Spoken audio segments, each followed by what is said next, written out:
Hey guys, back with a day 3 of the 31 Days of Horror, and it's October 3rd. It's a Saturday, and here we are with a John Carpenter film. No, not that John Carpenter film, although that one may be coming soon. It's not Halloween, maybe closer to Halloween, we'll watch that one. But this one is, I think, his second best movie, and maybe even his first best movie, I don't know. It's a really good movie, though, no matter how you slice it, and that is Christine.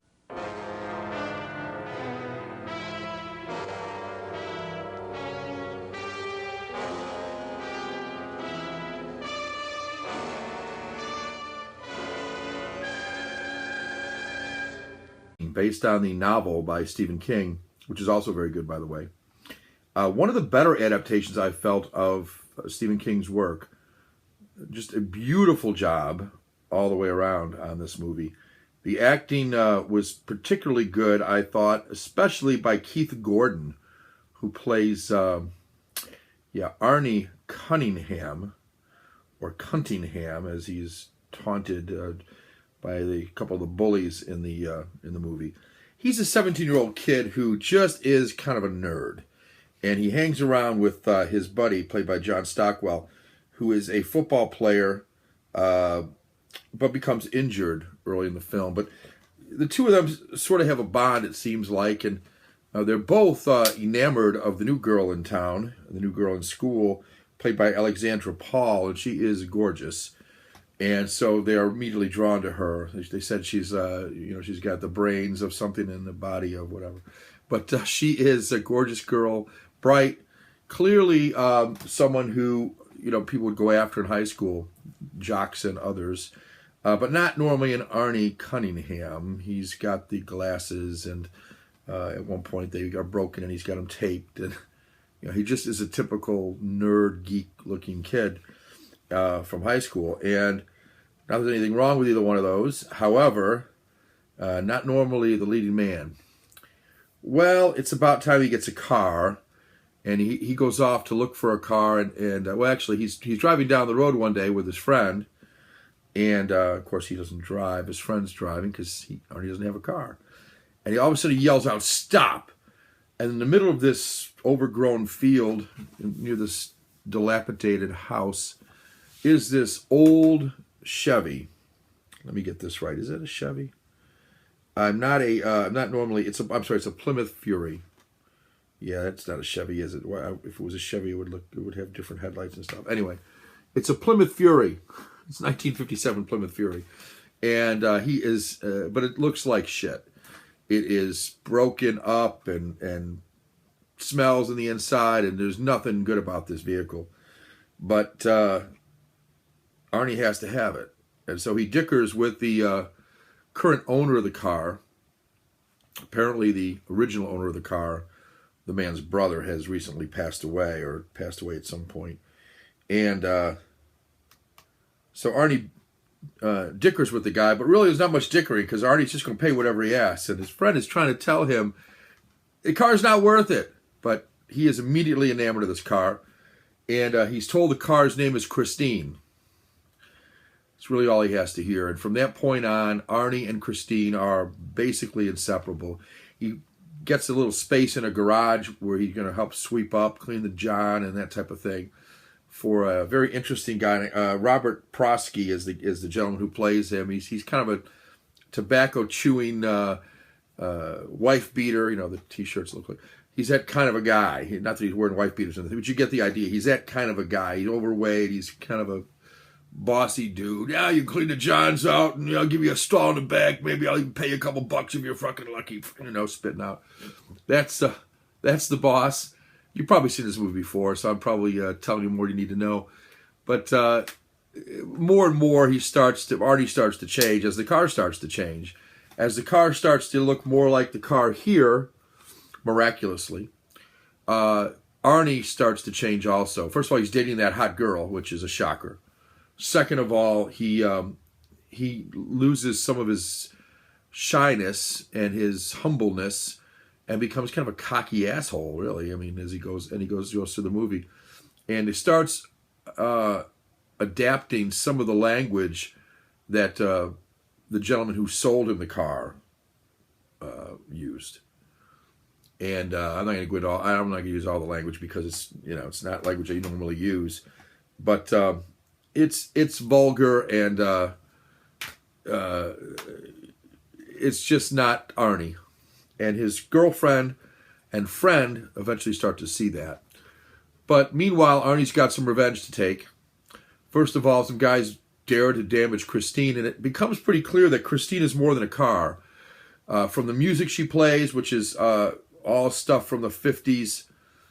Oh, by the way, early on we learned that when Christine was being built in the factory in Detroit, she killed a couple people, or she maimed one and killed one. And so clearly the car is somewhat cursed, so it appears, or maybe it's haunted, or maybe it's, I don't know what it is. Maybe there's a demon in it. But throughout the movie, people who cross Arnie or who cross Christine pay. And of course, it was got to come to a head at some point. Something's got to happen. Of course, the girlfriend and the friend want to try to help Arnie and try to stop Christine once they realize what's going on. And so they decide to meet them both at the garage at midnight. Kind of a dramatic challenge that's written in the car or scratched into the car, I think. And I'm not going to tell the whole ending, but I've told enough already. What is this? This is a new Blu-ray, by the way. Oh, I love this movie. What do I like about the movie? I like the music. I love the 50s music that plays whenever Christine is going to take vengeance on somebody. The song just seems to fit the moment. And so there's some humor there, I guess, or not about humor, but there's a fitting song playing for each time Christine decides to take action or Arnie decides to take action against somebody. Love the car. Love this Plymouth Fury. Yeah, beautiful car. Here's the back, by the way. Better look at Christine. I love the direction. I think it's well paced. I think the character of that Keith Gordon plays, Arnie, is a likable character and then a despicable character, and then maybe a likable character later on as well. Certainly, the girlfriend and the friend are nice. They're not really well-rounded characters, but you know enough about them to know that they care about Arnie and they want the best for Arnie, and hate to see him going down this path. But clearly, it's a path that can't end too great.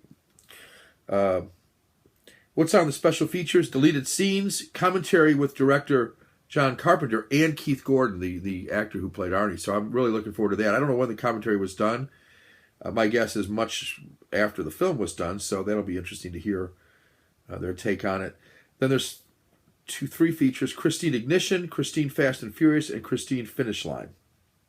So I'm really looking forward to seeing some of the extras. I didn't watch those yet.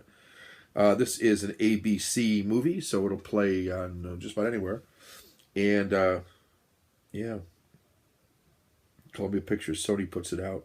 It's about time it's back on Blu-ray. It was on a one from Twilight Time, but that thing was so expensive that, I don't know that many people, unless they got lucky on it, not many people went out and bought that one after the price zoomed up. I guess it's dropped a little now. This one's got almost everything the Twilight one's got on it, I think, so... It looks sharp. There's not much to see on the inside. Did I leave the thing in the disc? No, okay, I took it out. I have not used the digital copy yet, so let me turn that around. The disc is cool. I would have liked it if the car was red, but it's pretty cool nonetheless. It's still a good picture. Better than just a silver one. So I like the direction. I like the acting. I love the job that, as I already said, that Keith Gordon did in this. Love the vehicle itself. If you're going to do a car movie, and I'm not a fan of all the car chase type movies or car movies, but do a possessed one and you got me. It's pretty good theme. I like Stephen King's writing, and that translates well to the screenplay. I don't know who did the screenplay on this. I'm not sure I'm going to be able to read it. Based on the novel screenplay by Bill Phillips. Based on the novel by Stephen King. But this one, as I said earlier, it was a very good adaptation of the Stephen King novel. I thought the characters, the people who played the characters, were about what I had envisioned when I read the book. I did read the book first some years back. I haven't read it since, but I've seen the movie multiple times. Blu-ray transfer is fantastic on this. The image looks great. The sound is good. I don't think you can go wrong with this one. This is a 5.1 Dolby Digital. 5.1 DTS HD. That's 1080p high def. 2.35 to 1 ratio, so that'll look widescreen. Nice. Very good. Like it. Great movie. Great transfer. Well worth your money. I think I paid less than $10 for this, believe it or not, off of Amazon. Just came out. I highly recommend Christine as a great movie to watch during the 31 Days of Horror. And you'll see some other Stephen King ones before we're done, but you'll see some other stuff here too. And then I'm promising to go to the what will be my monster movie matinee on Saturdays, probably after the 31 Days of Horror, I think. Maybe I'll even incorporate a little bit during the 31 days, just on Saturdays, of horror movies that I remember from years ago that would have been on the typical Saturday afternoon matinee type stuff. So maybe not too many movies like this per se, but maybe some of the older 60s Hammer films, Universal films, some of the 50s and 60s classic horror films that some were cheesy, a lot of B-grade type stuff. But we'll take a look at some of those. Some will be great, some will be not so great. But I'll hopefully entertain. Hopefully it'll be entertaining to me to watch them again. And look forward to doing those. And meanwhile, 31 Days of Horror, I'll sneak a few of those in, but I'll also do quite a few like this. I just got a big stack of stuff, horror-related, stuff that I hadn't seen in a while, stuff that I've never seen. So I'm looking forward to watching that during the 31 Days of Horror. All right, guys, hope you enjoyed. Click that like button, wherever it is, somewhere down in the crotch box here. And, And comment if you would like, or if you have any questions or comments. What do you think of Christine?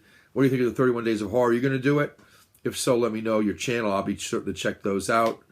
And it's a good challenge. It's a good time to kind of immerse yourself in horror.